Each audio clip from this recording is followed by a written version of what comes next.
Okay.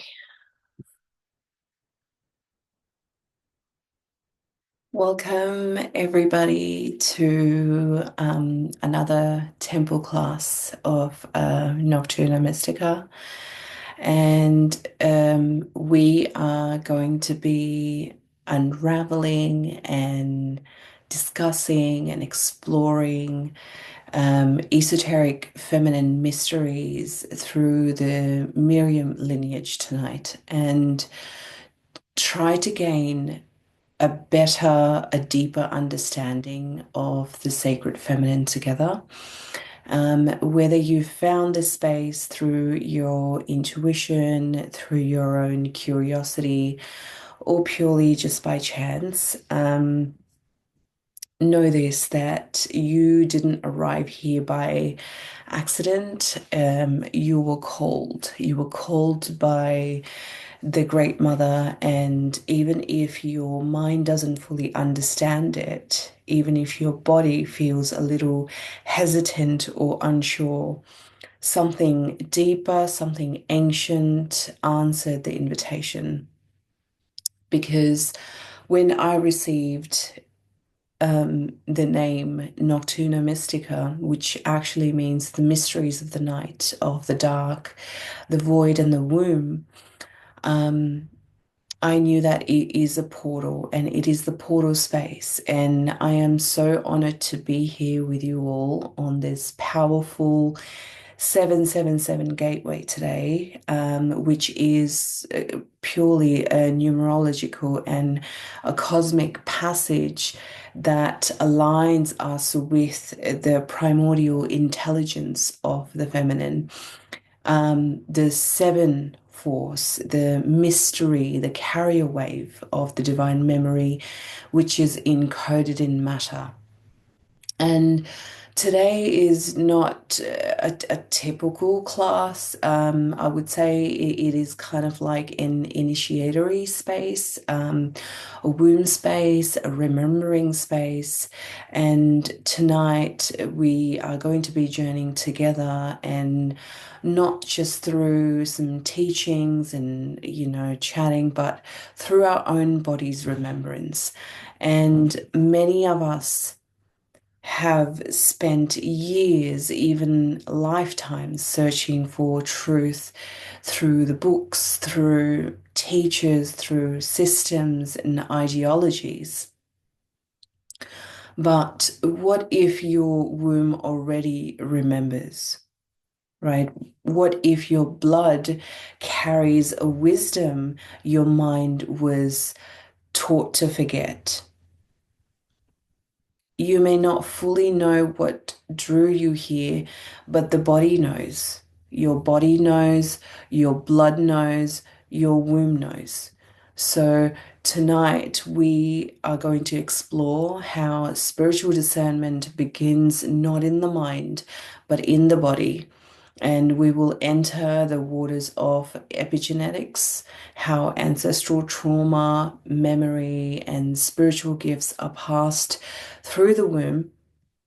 We will remember how blood has been sacred, it has been feared, it has been erased, and why reclaiming it matters today.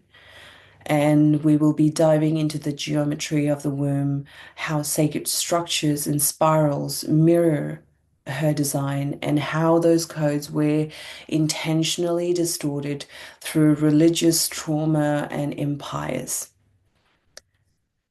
We will also speak of the false light systems that disconnect us from the source of creation.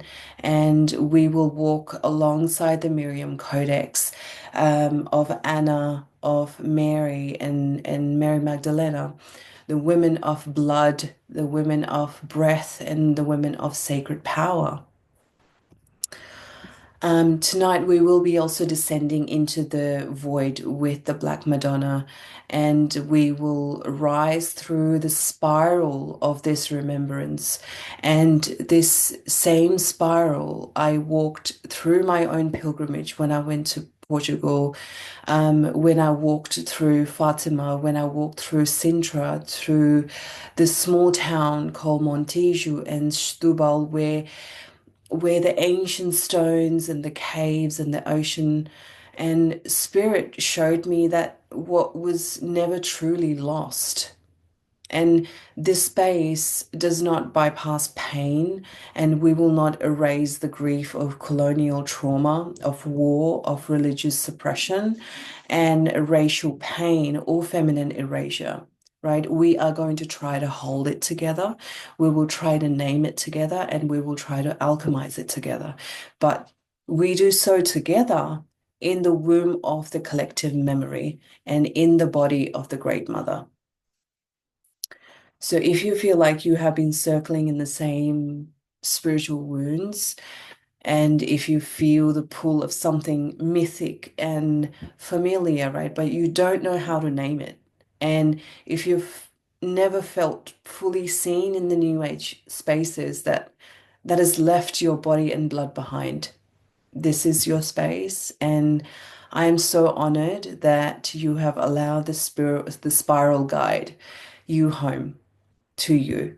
And now, if everyone's ready, we are going to quickly take a deep cleansing breaths to come back to ourselves, to feel your womb or the space where the womb once lived or where your soul connects to the Great Mother.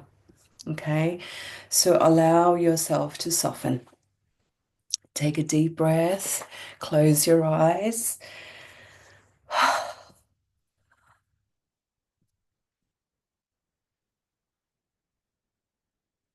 You do not need to know more.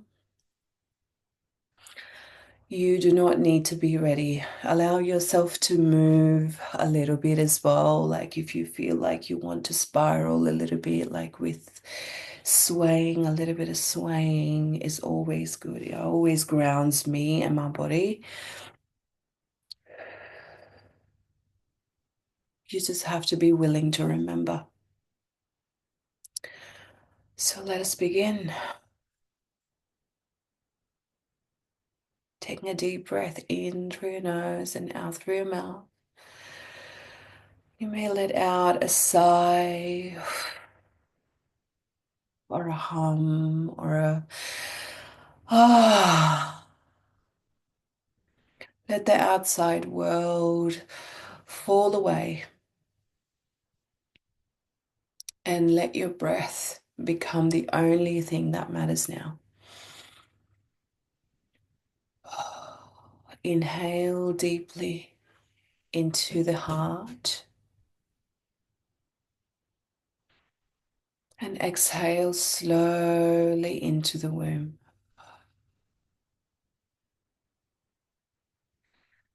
Again, inhale into the heart and exhale into the womb.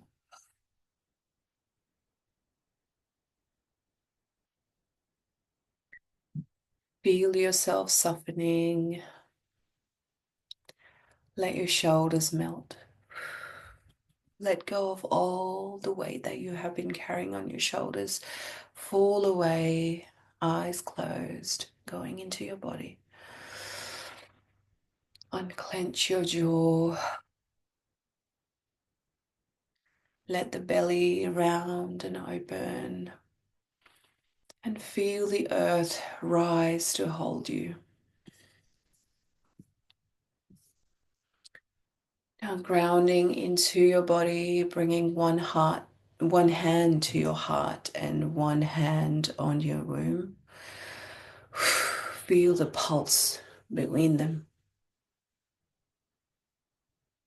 This pulse, like a forgotten language waking up inside of you.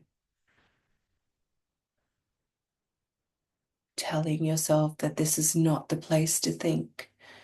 This is a place to remember.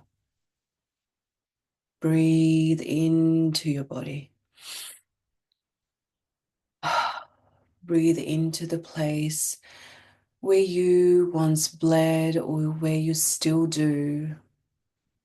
or where life was seeded, or where death was grieved. This is your temple, your body.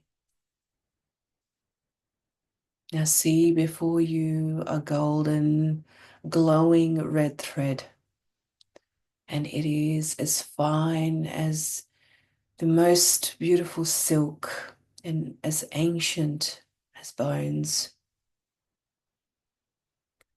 This red thread emerges from your womb, spilling gently behind you like blood on soil.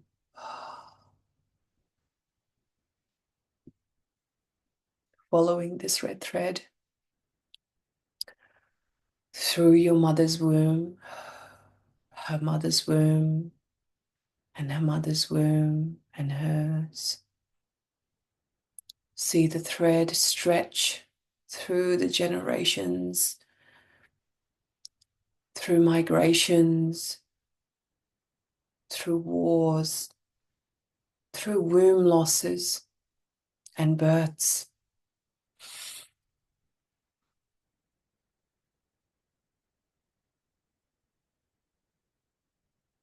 Follow it across lands, across oceans, until it reaches the first womb, the womb of the mother who bled without shame, who held the memory of the stars and dirt, of serpents and songs.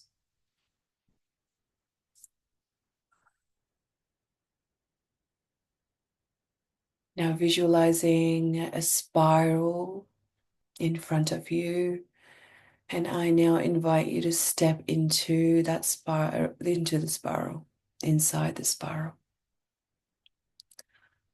And you may see it as the stone spiral, a well, or a spiral made of light inside your body. And allow yourself to descend into this beautiful spiral. With each step down, you're returning to the mystery of the womb.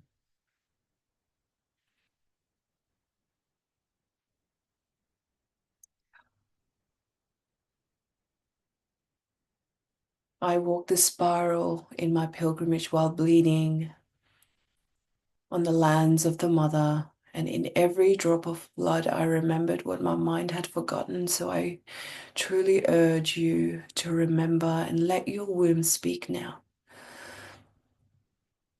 Ask her, what do you remember that I've been afraid to know? What do you hold that no book or priest or teacher has ever told me? And allow the answers to rise, wordless or loud as a roar of a tiger. There is no wrong way to remember this.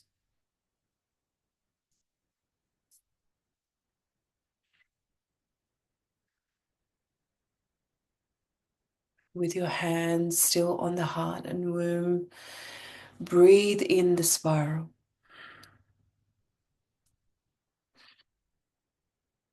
Breathe in the red thread. Breathe in your mother's mother. Feel the blood of your lineage. The same blood that runs through your veins, your heart. Feel the ancient codes awakening from your body, from your bones, from your blood, from the temple of Anna to the initiations of Mary, from the womb of Black Madonna to the codes carried in your own body. You are the altar. You are the scripture. You are the codex that they could not burn.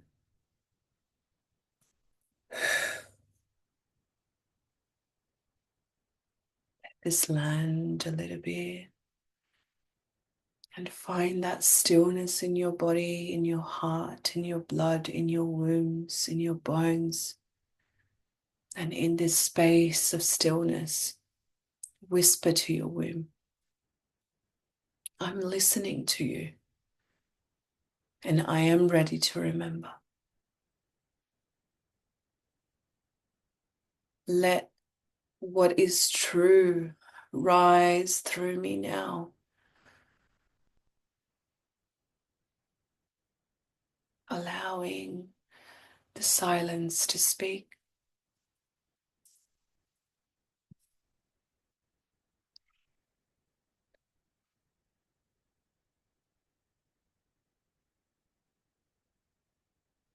Now bring gentle awareness back into your body.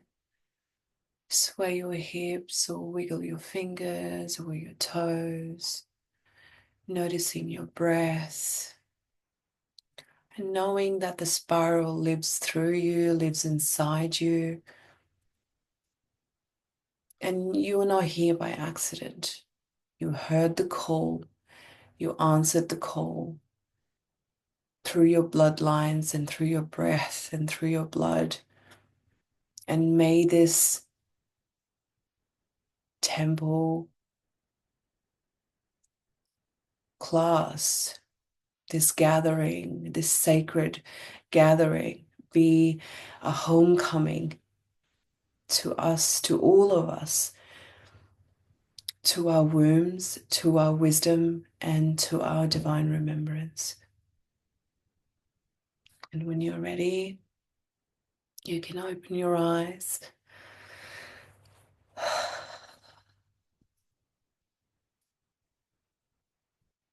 Welcome, everyone. How are you feeling? You feeling grounded? Yeah. Okay. So when I got this, like this knowing, right, this download, so to speak, in my shower one day, that the Miriam Codex was coming through. And I didn't know what to expect because my last class being of the dark goddesses and the shadow and everything, it was very daunting because like it was all about the Miriam Codex and all, you know, all the religious and patriarchal dogma attached to it. And I was like, how am I gonna fucking navigate this? But um my ego was like, okay, I need to do this on this day. I need to do this while I'm on my pilgrimage. But um, so many things have conspired during my own personal journey when I was in Portugal, um, where I didn't have any plans at all. I didn't have any itinerary, and I literally just, like surrendered to um, to the divine saying, okay, you just take my hand and you just guide me through this journey, what I need to learn, what I need to understand. And what I got through that learning, through those walking into the cathedrals and the monasteries and remembering through my tears and through my bleed and through my climb and through my struggles was the womb lineage of our sacred waters, of our sacred blood, and not just us women, but men as well. Like they have lost the connection to the Great Mother, to the Great Womb herself, and the world is suffering. The world is hemorrhaging. And it is spilling blood because she needs to balance herself somehow, right? So, we are going to be discussing today about the womb lineage, about the Anna, Mary, Yeshua, and Mary Magdalena. And this is going to be the heart of our journey. And this is going to be the return to the ancient lineage that courses through our own blood. And I invite everyone to open your mind and open your body to remember the sacred line, and not just with the religious and patriarchal views, right?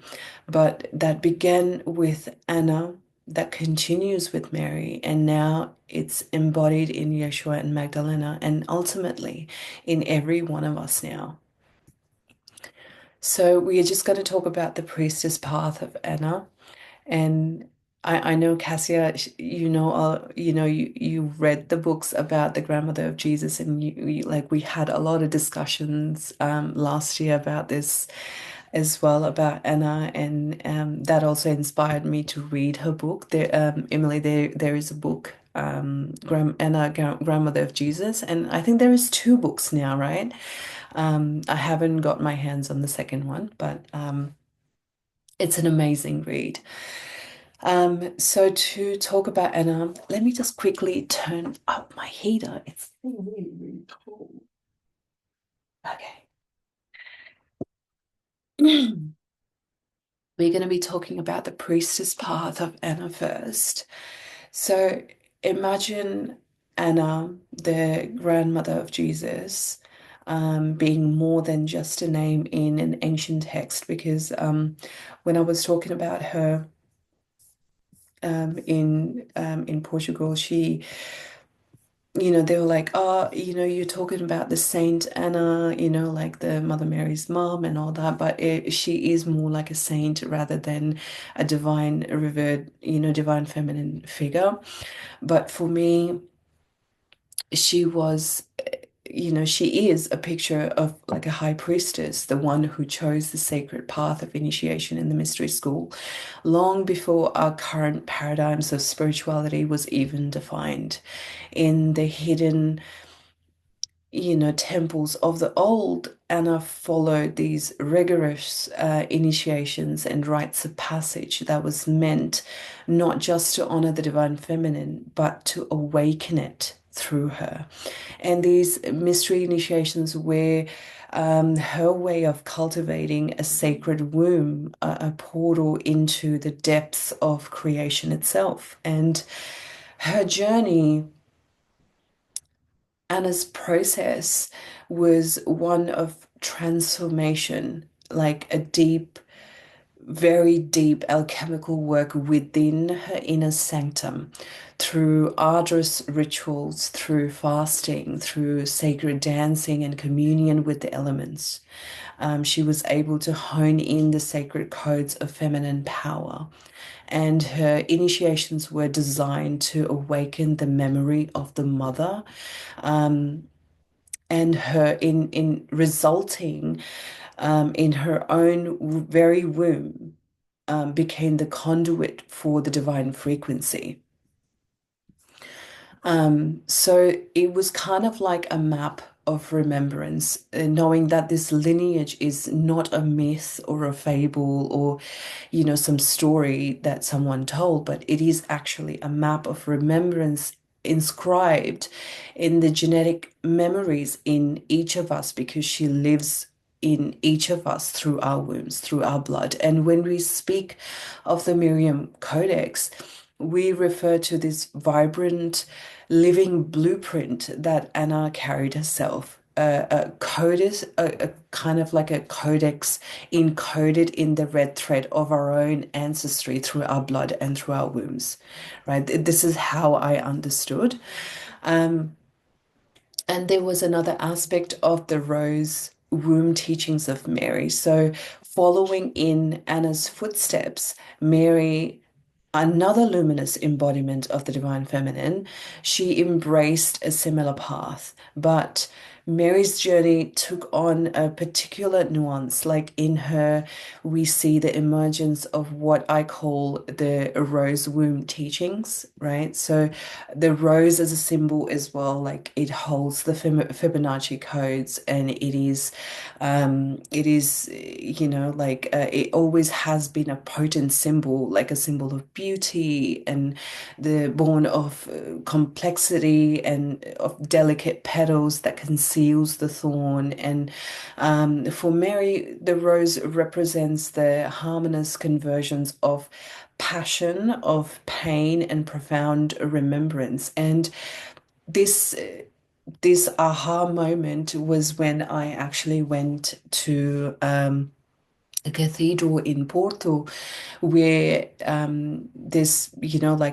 went in there, and then the ladies were like, oh, you have to be very quiet because the mass is going to start in about 5 minutes. And there were people there, but like it was very grand, it was very, elaborate, very beautiful.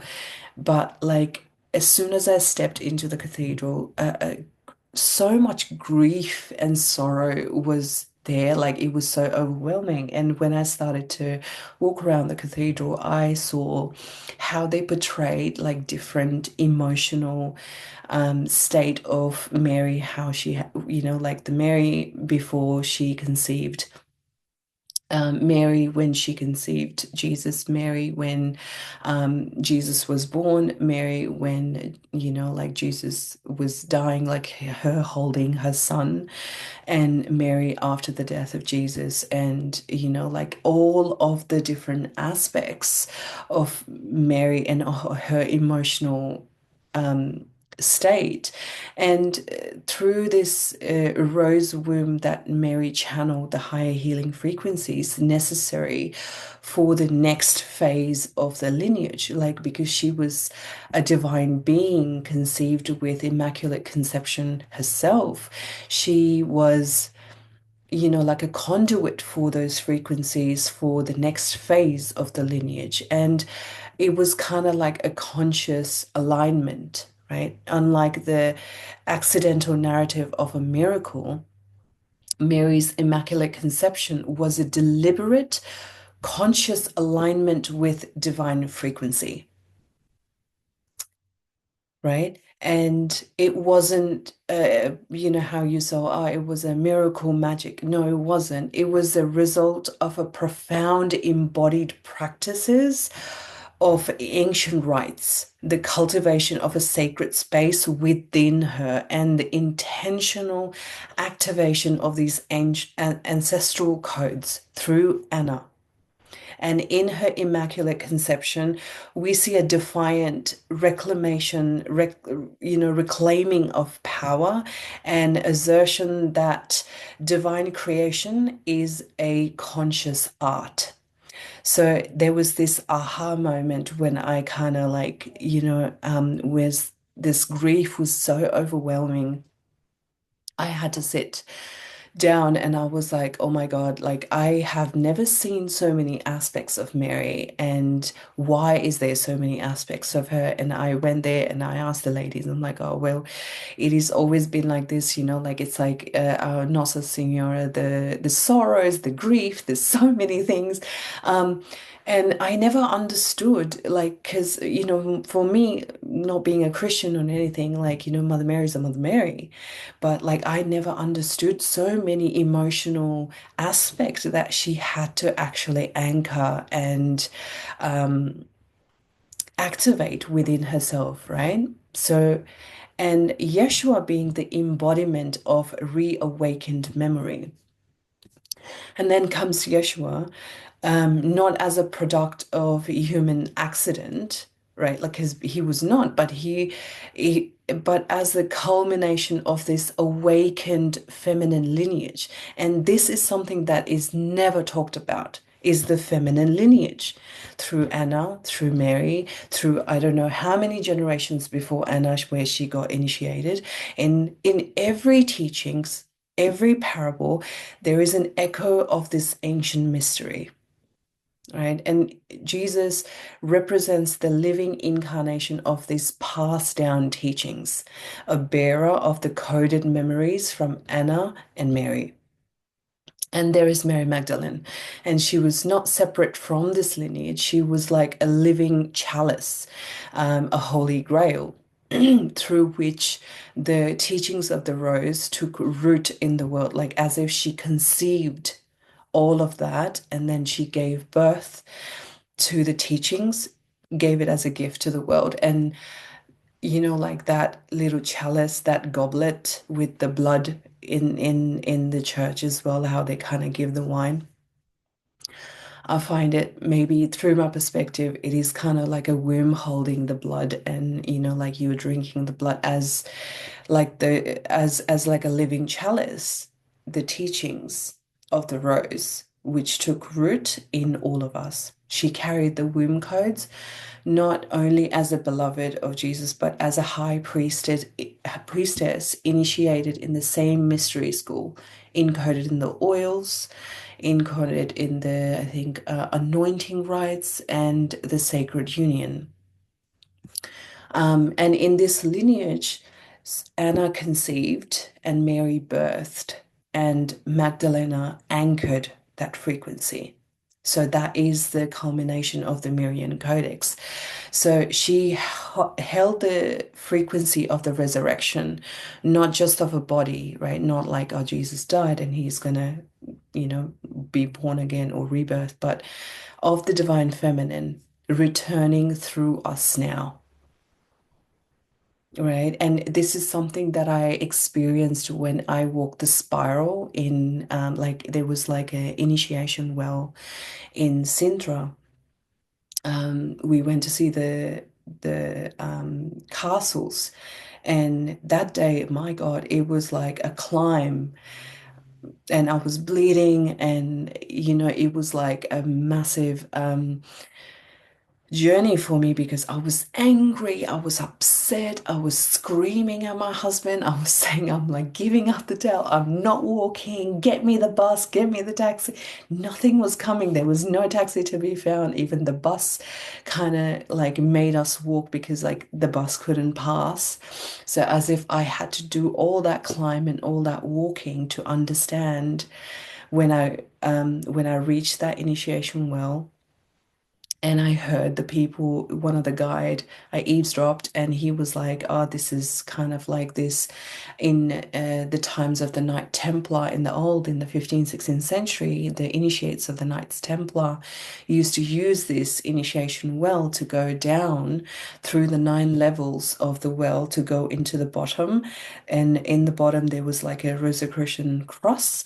And there was like a portal, like a gateway in the caves, and then it walked through, and there was this waterfall, and you had to walk through the waterfall and go to the chapel representing the descent into the womb and going into the 9 spirals of the 9 levels of underworld, so to speak.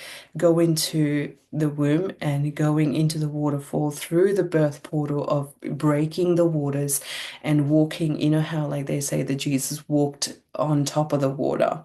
You go on top of the water, and then they get initiated or ordained in the chapel as the Knights of Templar. And I was like, holy. So even the people from the old, they knew about all these mysteries and all these,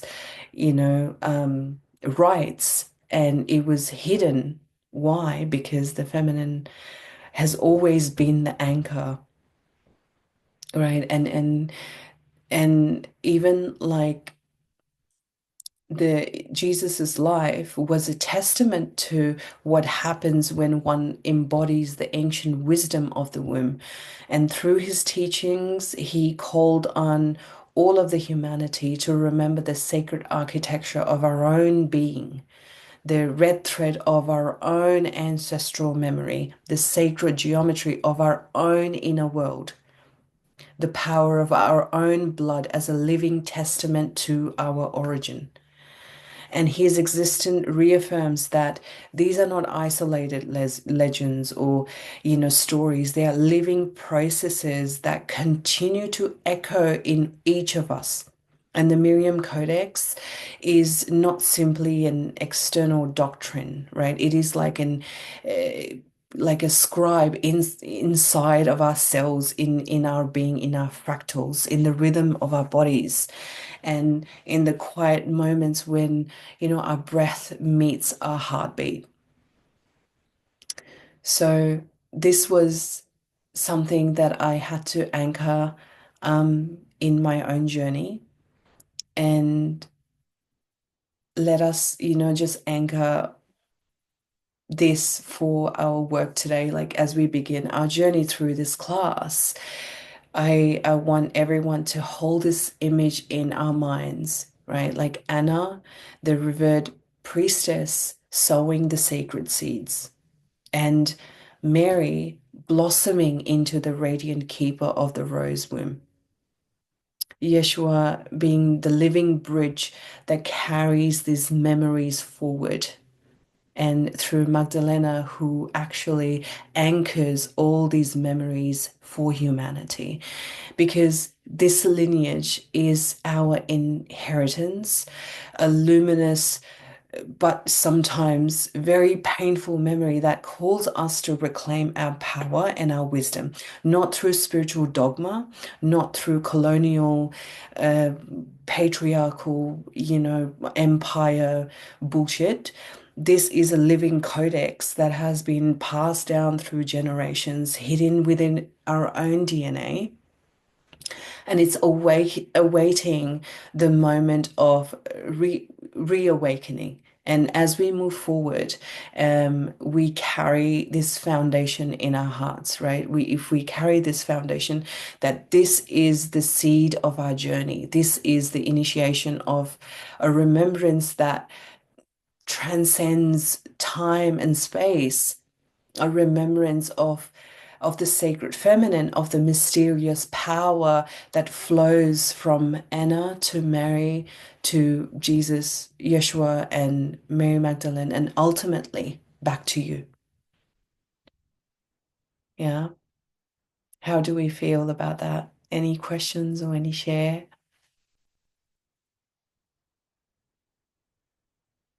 Let it anchor. Let's just take a breath, because even me, I think I have to go back into my own recording and listen to it sometimes because I'm like, what did I say? I don't remember. Yeah, it's so strange because it's like listening to you speak is like learning a new language because you're finally giving sense and meaning to things I've been feeling for a really long time, but have never had um, the education or words to kind of educate myself about it, if that makes Mhm. sense. Yeah, So listening to you talk is definitely something I'll probably go back and rewatch it too, because I just everything you're saying is resonating and giving me goosebumps, and I just need to take it all in. thank you, darling. Yeah. Cassia, how do you feel? Um, I feel honored, like I feel proud, I feel special, like I feel because when we study about them and when we read about them, my imagination just goes and flies away about how they lived and how much responsibility they carried and how, I always think Hmm. how, it felt to be Madeline, like, and as a very separate thing, Hmm. like a story that happened outside of me. But listening to you speak, it's like I feel it inside me, so I'm part of it. So it's just poof, super beautiful. So much love to you both. Okay, if we are ready, um, let us now turn towards the dark. Okay, because we have always been programmed to be feared, like, oh, it's always the fear of the dark, or we need to conquer the dark. But we need to also understand that it is not something to be feared or conquered, but it is an origin of all things. And this is something that I realized on my first week in Portugal as well. Um, I had no idea where I was going because, we were told to go across you take a boat and go to the different side of the city, meet our cousin there, and he our cousin's boyfriend, he took us to this really beautiful seafood restaurant. And after we were done with our lunch, there was this like a boat museum. Like it was very old. It was like, one of those no frills, free, really old boats, and like the origin story of the fishermen and stuff. And he was like, I didn't even know, like I've lived here all my life and I've never seen this place open, and I didn't even know that this place existed. So we went inside and we started chatting to this really old Portuguese lady, and she was kind of explaining, how when they start talking, they don't stop. And I was very intrigued because I was seeing pictures of really, like really old fishermen pictures, but it was like in a religious context. So they were people, the fishermen going into the sea, and they were praying to like a motherly figurine, and she was black, she was dark. And I was like, who is this? And she told me that there is someone called Nossa Senhora de Atalaya. Like Atalaya is a place, and it's kind of like this saint that they pray. And when I kind of looked into it, like I saw the themes everywhere. And when I realized that she was the Mother Ocean, she is the void, she is the primordial, formless womb of the Mother, because the place where stars are born, where souls are seeded, and where spirit and matter first meet is the void, right? And she has a name, a face, and my tongue is getting twisted. Archetypal, archetypal presence that has traveled through time in many, many, many forms, right? And one of her most potent names is Black Madonna. So do you know anything about Black Madonna? No? Okay. So who is Black Madonna? I had to learn this myself. So she is the keeper of the blood, of the dark soil, of the death mysteries. And she's not the sanitized, whitewashed Mary often portrayed in colonial religious art. She is the unfiltered face of the divine feminine. And you see in religious Christian Orthodox of Mother Mary as well, she is usually dark. The Ethiopian, I think, Christianity, they portray her as a, like Black Madonna. And even in Spain and parts of Portugal, like I saw Black Madonna.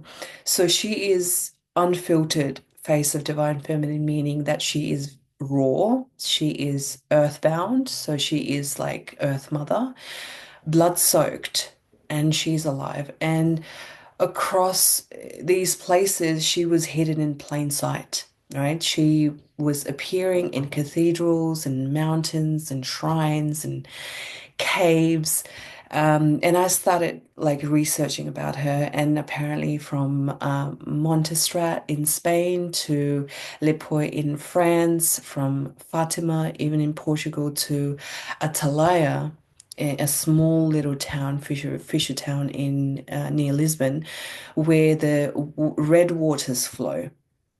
And that's where they do this little carnival thing. And they were talking to me about this carnival, and I was like, oh, like Brazil, like yeah, kind of like Brazil, but not like, but it's like a religious parade. And I was like, okay, so apparently her origins predate Christianity. And she is the continuation of ancient Earth Mother, meaning Isis, Inanna, the Kaliach, Mother Kali, and any divine feminine who predates, creation herself, one who births and buries and devours and delivers. So she is the void. She is the void as the womb of creation. And in esoteric teachings, the void is not the place of nothingness. It is a field of everything. She is unformed, unlimited, chaotic, fertile, and it is the womb space before form, before word, before light. And it is the dark soil where the seeds gestate. It is in the menstrual blood that carries the memory of creation. It is the sacred pause between death and rebirth. In a fast-paced, hyper-masculinized world where everything's go, go, go, go, rush, rush, rush, rush. This pause has been, like it's kind of like a disease. It's been pathologized. Like it's been like, oh, you can't pause. You need to keep going, keep going. But in the pause, in the silence, was the history, the mysteries is hidden, and in the mysteries, this pause is holy, and it is there that the Black Madonna resides, in those pauses, in those sacred pause between the silence, like how you say in music, Emily, you might understand the silence between the notes. When you start hearing the silence between the notes, that's when you start to understand the harmony, like how the notes resonate or vibrate, and you understand it in your mind how you are going to harmonize with your own self or with the music. So it is the pauses between the death and rebirth. And and throughout history, the Black Madonna was known as the guardian of women mysteries, especially in the rites of blood, because she keeps the wisdom of the menstruation as kind of like a renewal, birth as a spiritual initiation, and death as transformation, and womb bleeding as the sacred offering to the earth. So we are going to go a little bit into the blood rites. Okay, we're going to talk about a little bit about the void, about the sacred geometry, and also a little bit about the blood.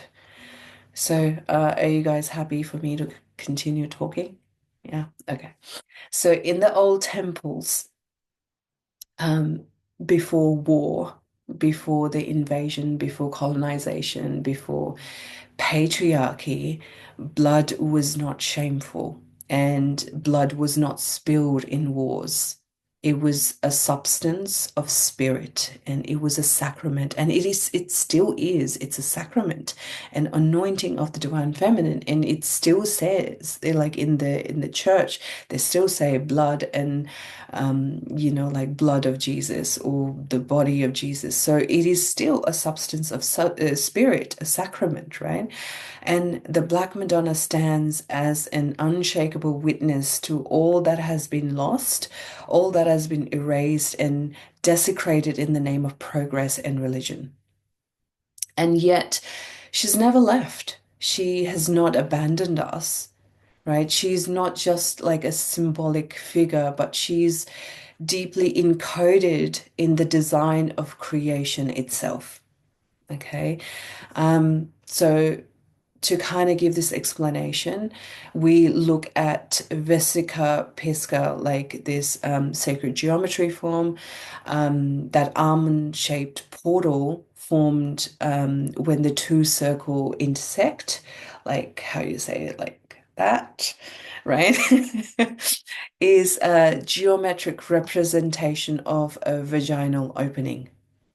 like a fish. And I saw this in I think the Womb Awakening book by I'm gonna reference the book in the emails, but there is a book and it kind of gives that fish say a shape, and then that little arch, that womb gate, that first split of duality from oneness. It is the threshold through which spirit becomes form. And these shapes are often seen in arches in churches and monasteries in sacred sites. They were everywhere. And I was talking to my cousins as well. Like they're like, oh, I didn't know that you really love to go to religious sites and stuff. And I was like, it's not about religious sites. It's just the sacred sites I like to see in between the lines. Like I like to see the architecture. I like to see the geometry of the building itself. I want to feel the energy. And even, they were not spiritual or religious. And I was asking, what do you feel in these places? And like, I just feel like I'm held by something greater than myself, right? Um, and and in this, like, the deeply encoded design of creation itself, it shows through vesica pisca and the spiral, the sphere in spiral. You can see it in shells, in galaxies, in the DNA as well. Right? You can see it in the curling of a chameleon. You can see it in a fern. You can see it in the shell. And it is the movement of creation from void to life. And it mirrors the labyrinth journey of the soul into embodiment and back to source as well. So the sphere is the purest geometric form. And we learned this in biogeometry. Cassia and I did biogeometry. Like the sphere, or like the circle, is like it is the shape of an ovum, the planet, the cosmic egg. And these forms are not just random, right? They are the divine code. They are the mathematics of the mother. And the Black Madonna is the embodiment of these geometries in mythic, in emotional, and embodied form. So she shows herself in mathematics. She shows herself in these spirals in the sacred geometry, like in nature, in flowers, in succulents, in the hurricane, in the eye of a hurricane. um every life that happens has that same, fractals, that same structure that goes on and on and on and on and on again. And and in my pilgrimage through, these lands, when I climbed the spiral stones of Sintra and I stood before the red waters of Atalaya, these places were not just beautiful, right? They were literally speaking to my soul. And the climb that happened mirrored the ancient womb spiral and the descent of the mystery and ascent into the revelation, right? In Atalaya, when I saw her, the blood red waters reminded me of the sacred waters of my own womb, of my own blood, and sea of life, of life and loss. It merged into one. And in Fatima, the veiled secrets of Black Madonna was so palpable, like you could feel her beneath the Christian overlay, still pulsing and still present through everything. And when I realized that this is not just history and it is a living current, like a field of remembrance rising through the earth, right? Each contraction of this pilgrimage pulled me deeper and deeper into her, into the chaos, into the surrender, and into the void. And it was there in the dark that I began to remember. And I was starting to, like getting really comfortable with the dark. And I understood that, Black Madonna teaches us that you cannot bypass death to get to the resurrection. You cannot ignore blood and claim divinity. and you must descend to truly rise. Like, and one thing when I was meditating, I was getting is you cannot bypass the root to get to the fruit. And I'm like, yeah, you know, it rhymes as well. And she really asks you as well, will you let what no longer serves you die? How comfortable are you with death? Will you bleed consciously, not just physically, but emotionally and ancestrally for me? Will you sit in the void long enough to hear what creation is whispering through you? Because it is only from these places of vulnerability and rawness, this darkness, this dark, fertile void, that a true rebirth can begin when we are comfortable in that darkness, when we truly understand the beauty of the void. Okay, did that land? Yeah. Okay. I think I would like to take a little breath here just to settle because I'm feeling a little bit jittery myself. I just want to ground and okay, let's take a breath here. Let this settle. Let us feel her. Let us feel the void. Not just as an emptiness, but void as a creative power. Feeling Black Madonna as a mirror. She's not far away. She's not outside of you. She's in your cells and in your blood and in your breath, in your bones. And she's the dark that you have taught to fear, and the truth that you've always carried in yourself.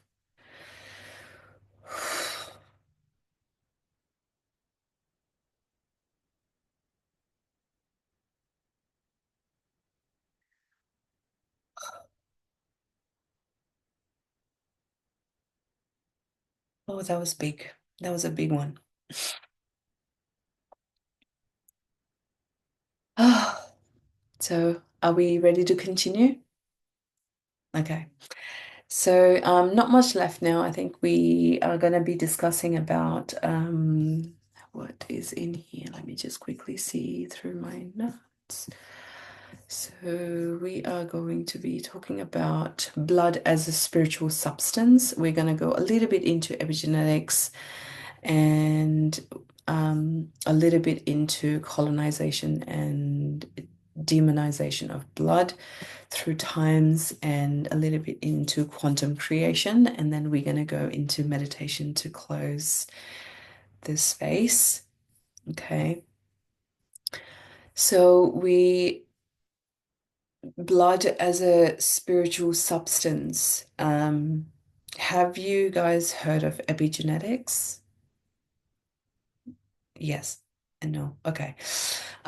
So as we take, as we just took a deep breath and we just got back into our body and into our womb space, bringing our awareness into our womb space, we are now going to jump into the blood rights, or the energetic center that holds the memory of that sacred space within you, right? So as we enter this mystery of blood, as not just, like just as a biological substance that we are made of, but as like a spiritual substance, but as a spirit made visible, as, like it's not just a fluid, like it is kind of like this sacred archive that we have that holds nutrients and hormones, but it also holds our memory, it holds our DNA.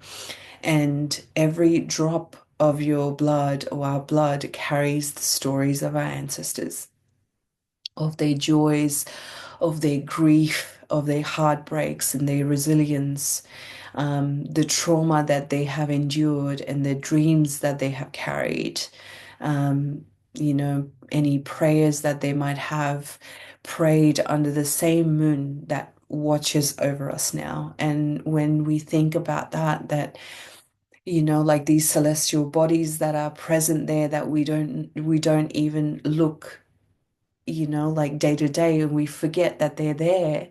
They have been there through the beginning of time. And our blood has carried us through so many bodies, through so many lineages to now. And it's just not, like it's not just woo woo and, like, ooh, yay, but, moon and our bodies and blood, but it is very scientific, right? When modern science as well now, talks about what ancient wisdom has always known, like our body carries the lived experience of our ancestors, because epigenetics is the study of how trauma, memory, and emotional patterns are passed down generationally through chemical markers on your DNA. So, what does this mean? This means that a mother, say for example, you might have a grandmother, through 7 generations or 10 generations before you, who survived, war or something. She leaves an imprint on your genetic expression. So that means a lineage silenced for their womb magic leaves signals in your blood, right? Say, for example, maybe a priestess who was burned or shamed for her powers might live in your body as a fear of being seen or speaking the truth. But not just the bad side, there is also a good side, like because healing does not just happen for you, it happens through you for the entire line.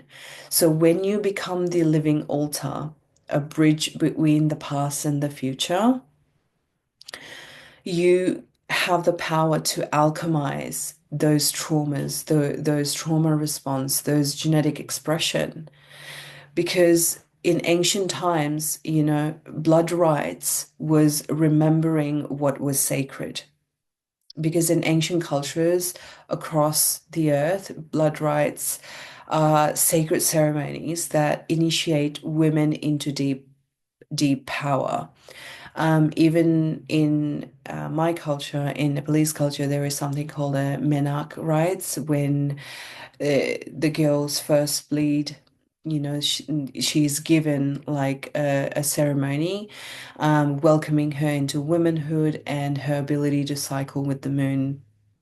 There is childbirth rites where women are surrounded by elders and midwives and spirits and ancestors as they prepare their bodies and their spirit to cross the veil between the worlds to bring through a child, through their own bodies to midwife a soul through dimensions. And menstrual rites where women would retreat into moon lodges, or temples to bleed in prayer, offering their blood to the earth, like in ancient times, planting, seeds of vision and receiving deep spiritual downloads, because that time of the month, us women, we are in yogic teachings, the prana is all going downwards because you are bleeding, so you are connected. You are in this shedding phase, you are in this death portal that you are actually shedding blood. And when doing so, that you are so psychically open. And when you plant seeds of vision and you receive, like deep spiritual downloads and you do your offering to the earth, it becomes this sacred initiation, like a menstrual ritual becomes an initiation for you. And because blood, before all this dogma, it was not taboo. It was not seen as dirty. It was a substance of spirit, carrying intelligence and consciousness and offering, right?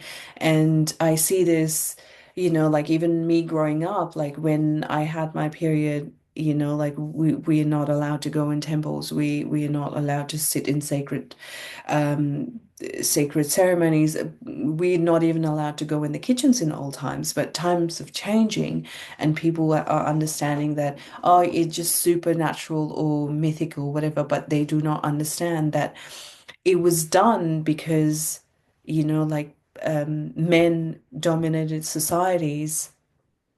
Women had to come up with a time to isolate themselves so they can be just with their energy, right? And um, within the Miriam Codex and the Rose lineage, blood was also revered as a living scroll of the feminine mysteries, because Anna, grandmother of Jesus, understood that conception begins not only with biology, but with frequency. And the blood had to be purified and prepared for such a soul. So it was through fasting, and it was through, like you encode all that frequencies in your own body. You purify your blood. You instruct your body to prepare it physically, emotionally, spiritually, and mentally, to be your womb, to be a conduit of, to hold that level of vibration in your body. And Mary, too, she walked the womb path through initiations in the temple of Isis, learning how to alchemize her blood, her emotions, her sexual energy into a vessel for the divine embodiment, right? In these teachings, blood was the bridge, it was the carrier wave of the divine consciousness into form. And this is what Immaculate Conception truly means, right? Like, not just magical exception, but mastery over body and frequency, and using blood as a conscious conduit to that process. And with the rise of patriarchal religion and colonization, all of this sacred knowledge was systematically dismantled, because the indigenous cultures were targeted, and menstrual blood or menstrual rights became unclean and unhygienic. Women are still targeted for their periods with, like bleached sanitary items that target our hormones and our wombs, right? Birth was removed from the hands of midwives. It still is, and turned into a medical event. It still is, like, so many people in our own circle, like, like, you see that, oh, it was your birth natural? Oh no, it was intervened, it was a C-section, because the doctors had to intervene. And with that, blood was no longer sacred. It became like a sanitized, hidden, silenced thing. But behind the shame, behind the silence and the forgetting, the codes are still here, and they're still waiting, right? Because our blood is not dirty. It is coded with truth. It's coded with our DNA, and it's coded with our ancestral power. And we may have been taught to ignore it, to numb it, to apologize for it. But what if our bloods hold the truth they try to erase? What if each bleed, each cramp, each womb contraction is not a burden but a bell of remembrance? What if our blood is trying to bring forward what our mind has been trained to forget, right?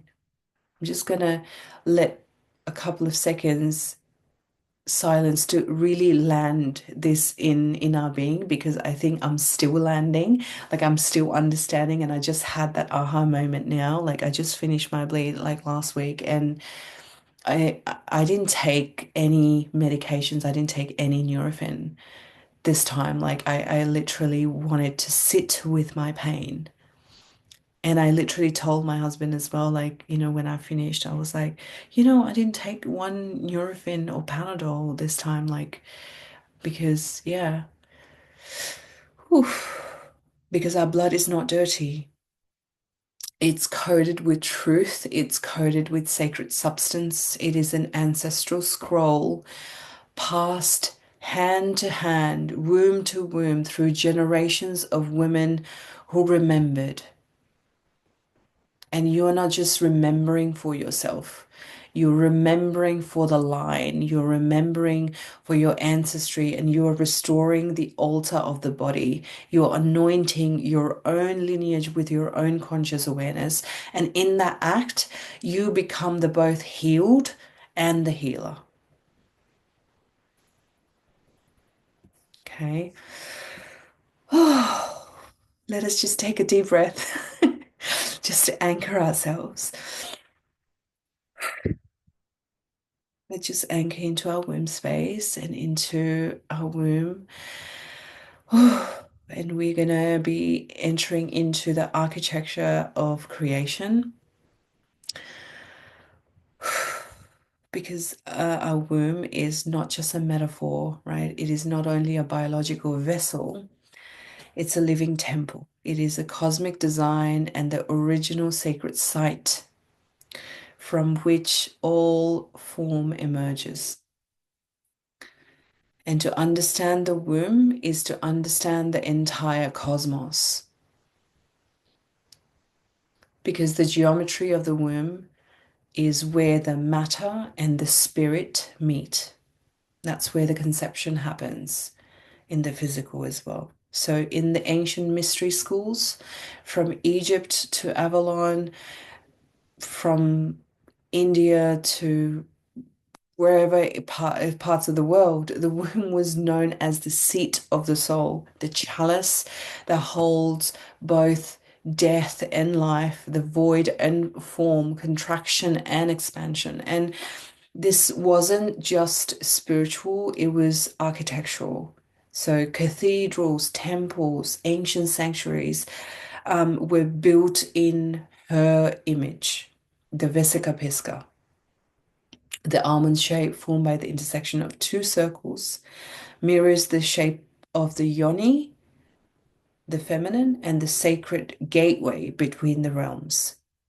The domes, the chalices, the rose windows reflect the womb geometry, the spherical, spiraling ovula.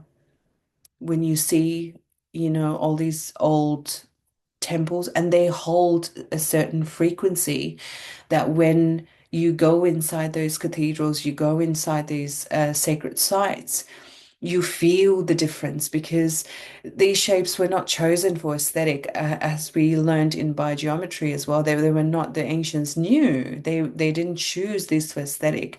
They were chosen because they hold harmonic frequencies that mirror the sacred blueprint of life. And when you enter a cathedral, a dome, stone temple, a pyramidical stupa, you feel something, a shift in your body, because your cell remembers that architecture, because your body was made from it, right? Now let's bring this ancient knowing into the modern science, okay? Like a little bit in quantum physics, where the creation begins from the void, the 0 point field, a space that is not empty, but it is kind of like pregnant with infinite potential. So this mirrors exactly what the black hole represents in cosmology. A portal of compression so intense that time, space, matter collapse, only to birth new galaxies and new worlds. Sounds familiar? This is the mirror of the womb, the dark feminine that alchemizes pressure, contraction, and dissolution into new life. A moment of conception, the spark of life in the womb, because it is a quantum event, a flash of light, a collapse of probabilities into a single soul. From a bindu, a dot, a point of origin, all creation unfolds. A dot is a creation point of all sacred geometry. Just like the universe, you begin in darkness, in a sacred spiral of fluid, of frequency, and cellular memory. Yeah. And we can see this in a sphere of eggs, in seeds, in cells, in planets, right? Because it is the still point within all motion, the origin and the return. And when we begin to see the womb through this lens, we stop thinking of it as something female or hormonal and start seeing it as a cosmic technology, the original quantum portal and the site of alchemical creation, the living temple of convergence. God. Because we have been taught to dismiss the womb, right, just as a reproductive organ. But what if it actually is the seat of the divine intelligence encoded in human form? And what if the sacredness that you feel when you walk into this Gothic cathedral or temple isn't just outside of you, but it has always been inside of you? And this is exactly what the mystery teachings of the Miriam Codex of Anna, Mary, Black Madonna, and Magdalena were pointing towards. They knew that the Immaculate Conception was not a miracle, but a geometry of consciousness, a calibrated frequency field made possible by a womb aligned to its original harmonic blueprint. And this is the same womb you carry, whether physical or energetic. Whether you've birthed children or not, whether you bleed or not, you hold this temple, you hold this spiral, you hold this void and this potential as well, because we are all made of spirals and you are held in the sphere. You carry the bindu in your blood. And you're not a student of creation, you are its living embodiment. And when you reawaken to the design of your womb, its geometry, its intelligence, its rhythm, you begin to live from a place of cosmic coherence and you begin to create, heal, and remember not from force, right? From harmony, from alignment, from resonance with the divine pattern. Because your womb, our womb, every womb is not just a metaphor, it is a seat of all creation. Yeah. So I think we're gonna integrate it a little bit, and we're gonna go a little bit into a little meditation, a small one, because we spiral out to gather the wisdom and we spiral inwards to embody the wisdom. And because we've walked through the ancient lineages, the sacred codex, the womb geometries, quantum portals, and blood rites, it is time for us to spiral back inwards and into the truth of our own wombs, our own story, our own bloodlines, our own remembrance. And because this part of the journey, this kind of movement, this kind that, that doesn't, that because your blood knows, your body knows, because this remembrance, embodied knowing, not just any knowing, this kind that moves like a quiet truth, in your bones that doesn't need to be understood by the mind because your body and your womb already knows. Okay. If you want to take a little break to go to the bathroom, this would be the time, and we're going to do a very small, probably like 5 minutes or 7 minutes meditation. Do we need to go to the bathroom or no? Okay. Are we ready to start? All right, let's start then. And then we can share a little bit. Okay. Ready? Whew. Taking a deep breath in and closing your eyes. You can relax, you can lie down. Gently exhale through your mouth. Breathing in and out.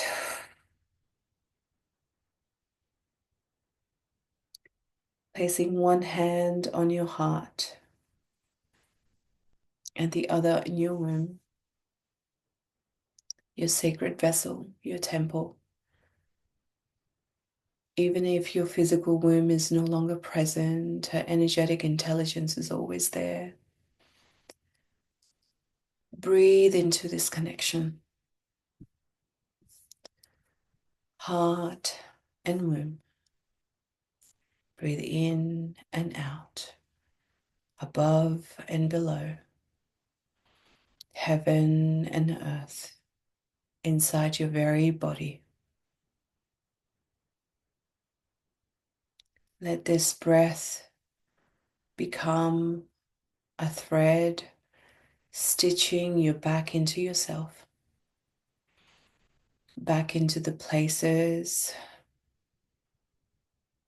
that remember what the mind has forgotten,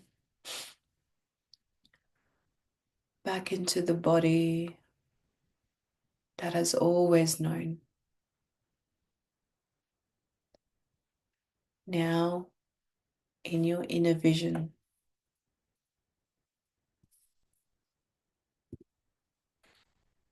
see before you an entrance to an ancient spiral well. Stone walls winding deep into the earth. Cool moss on the sides.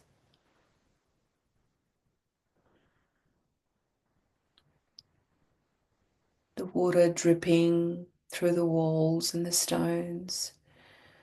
The air is thick with mystery and memory. And you begin to walk barefoot. You feel the cold stones.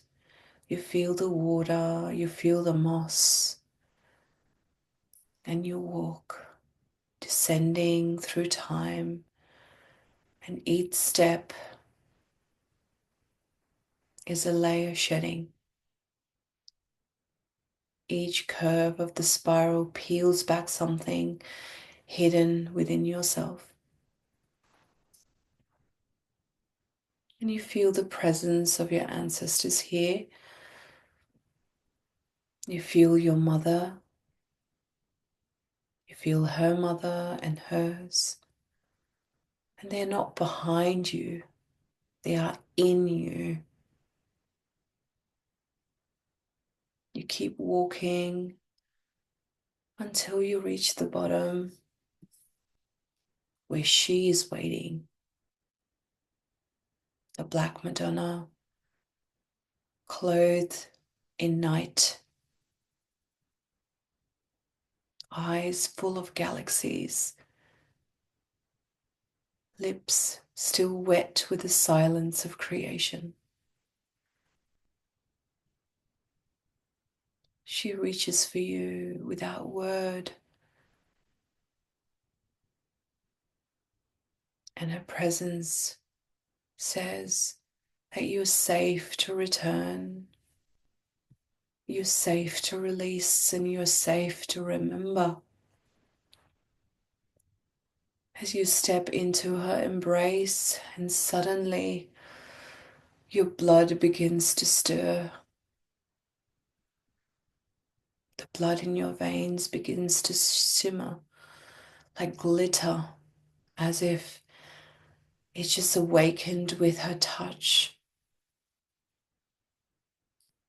This is the blood of Anna,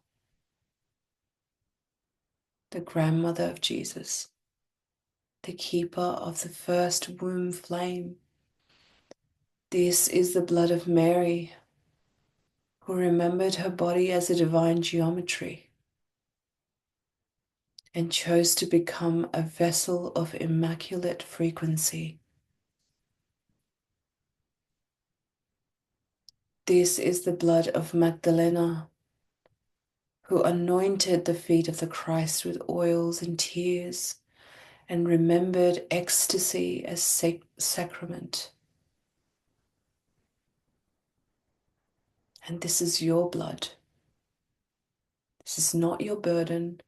This is not your shame, but this is a river of remembrance within you. And she asks you to feel it moving inside of you, up from your womb, through your heart, into the hands of the mother. She whispers that you are the altar and the offering. You are the oil and you are the flame. You are the child and you are the midwife. And now, as she places her hands over your womb and blows a breath of night, of stars, of the moon, of the ocean, from her breath you see the spiral again. This time, the spiral is inside of you. A luminous vortex of creation, spinning between your hips, encoded with sacred geometry, with the Vesica Pisca, with the sphere, the source.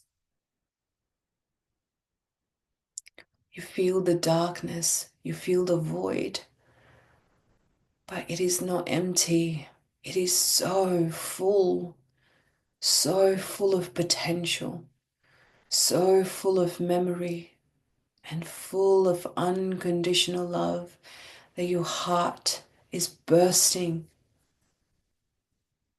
You cannot even comprehend the love that you're feeling right now. Our human minds cannot comprehend this level of love.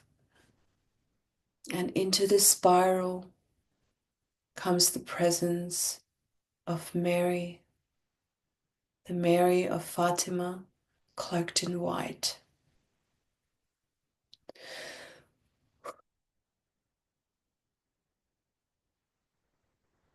Hands open, eyes wet with the tenderness of all mothers.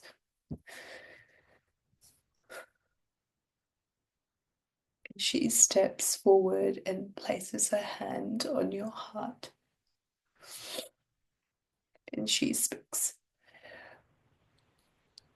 that you carry the holy codes in your blood and that you are not broken.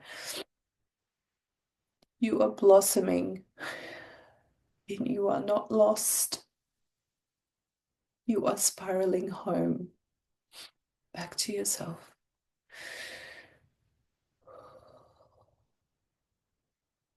Allowing these words to move through your heart and through your womb and your body like water. Let them break you open if they must. Let your tears come if they must. For every time your sacred blood was silenced, for every time you forgot that you were holy,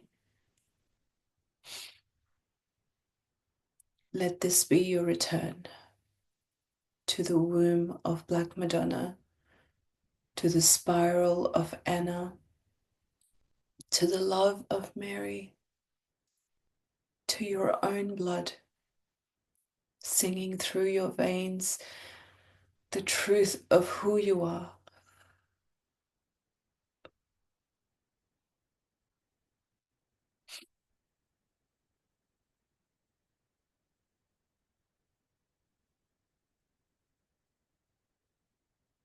Gently return,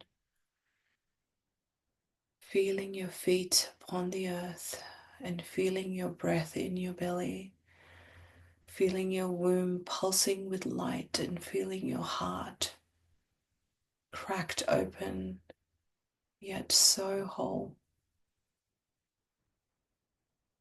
And she wants you, all of us, to remember that we are the well, we are the chalice, and we are the keeper of the red thread, and we our home.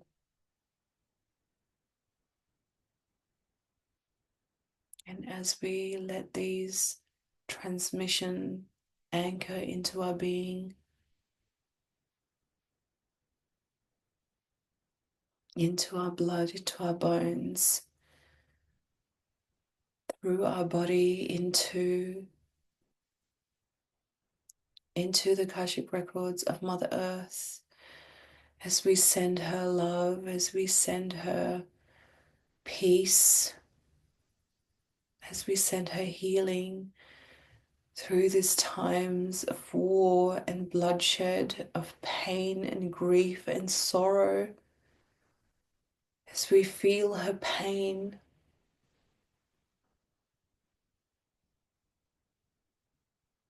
we offer this prayer of peace and power through our own blood to her.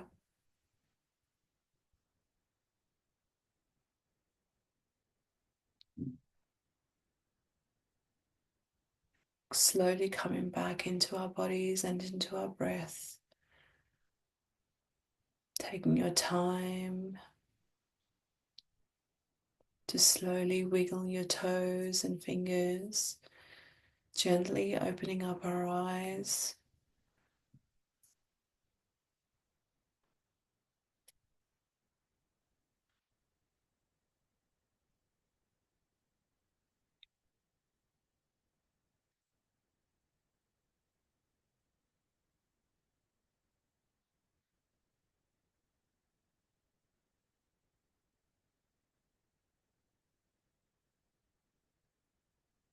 I'm just going to stop the recording and then we can just share a little bit, okay?